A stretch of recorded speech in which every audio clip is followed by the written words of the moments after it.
Bismillahirrahmanirrahim. First of all, I would like to thank Madam Rukhsar, the Minister for Trade, and then Mr. Rifat, President of TOBB, the Chamber for Commodity Exchange. The reason I have brought my team is because we feel, and as both of you mentioned, that it's time that Pakistan and Turkey enhanced our trade to a higher level. We have our problems. We have, for some reason, not achieved the potential of trade between the two countries that we should have. And one of the reasons, obviously, is that the distance between to take goods from Turkey to Pakistan through sea is a long, long way, and there's still no proper train connection between the two countries. So this issue, I think, in coming years will be sorted out because of a huge development taking place in Pakistan, which is the BRT, the Chinese Belt and Road Initiative, which is connecting those parts of the world which were not connected before. So that's just one thing that will, in future, if we start working from now onwards, the trade between the two countries will increase. The second thing is that Pakistan is a virgin territory.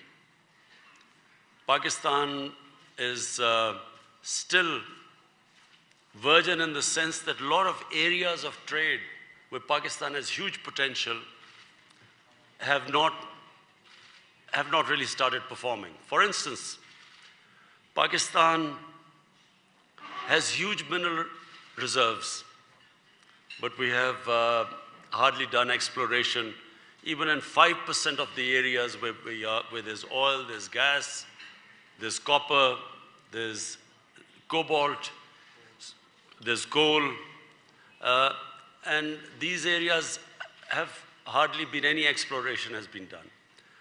But much more importantly, Pakistan has a population of 210 million people.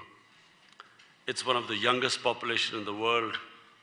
It has 120 million Pakistanis below the age of 35, which means it has tremendous amount of potential. And secondly is Pakistan's strategic position. It is connected to two of the world's biggest markets, China and India. And hence, Pakistan is on the verge.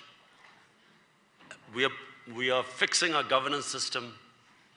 What we are trying to do is make it easier for businesses to work. The ease of doing business and cost of doing business, as we speak, we are trying to bring them down. So for businesses from Turkey, we will make it much easier. Already you've mentioned that various investors here I've met are already working in Pakistan. But I want to assure you that this government, its main aim is going to be to make it easy for investors.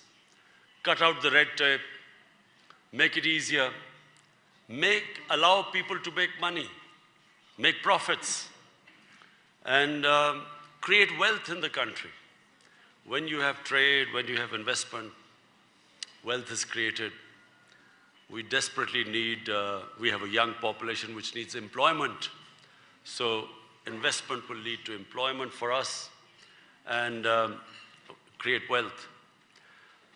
Pakistan is embarking on the next 5 years of building 5 million houses, affordable houses. It's a huge project. So your construction companies are welcome. We have, as I said, my team is here to answer questions. That's a huge initiative taken by Pakistan. Then we have, with China, we are developing special economic zones along the BRT, the Belt and Road Initiative. And so again, it is a great opportunity for businesses from here to come and invest.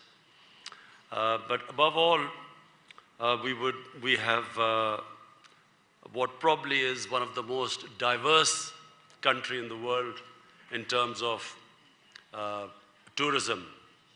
We have, I don't know whether most of you realize, out of the 12 or 13 highest peaks in the world, half of them are in Pakistan. Pakistan not only has an totally untapped mountain scenery, trekking, an area open for new resorts, but also Pakistan has also the most diverse religious tourism. It's the center of Buddhist civilization.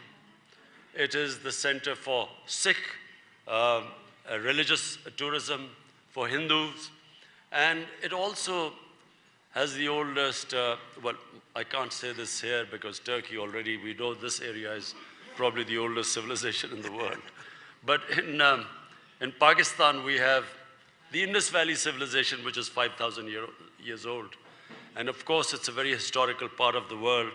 And for Turkey, people from Turkey, you must remember that the Turks were part of the ruling elite of the Indian subcontinent for almost 6 centuries. The Mughal Empire were Turkish origin. Before that, the Sultanate in Delhi for 300 years, it was basically, it alternated between the Turks and the Afghans. So it has this huge history. And let me not forget that when Turkey was fighting for its independence, when the Greeks had invaded the mainland, people, what is now in Pakistan, then it was India, but from what is Pakistan, people were collecting money to support the Turkish movement for independence under Kemal Atatürk.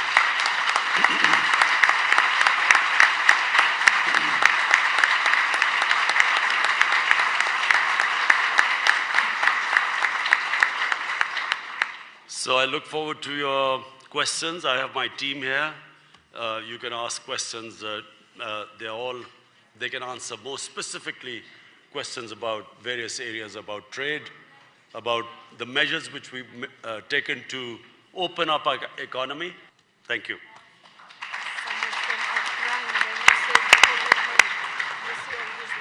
Teşekkür